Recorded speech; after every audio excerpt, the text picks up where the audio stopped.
This is the car we got to get overspray off of, but somebody has already done some things to this car. If you can see real close in here, you have like scratch here made in a D.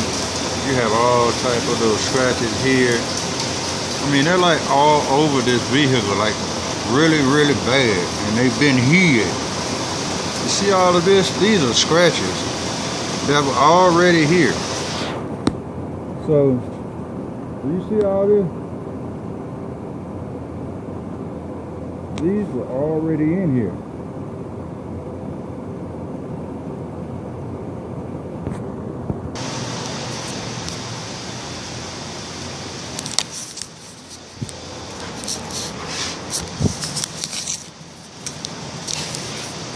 For instance, do you see all of this?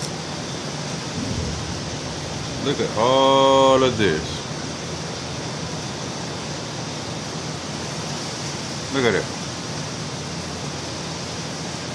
This car has been marred to death by someone who supposedly knows what they're doing. Look at all these swirls and scratches. And like I said, they're big scratches. They're not small.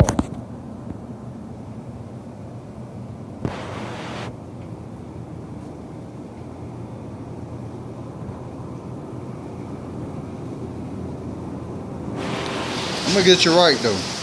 Sho-Nuff gonna get you right.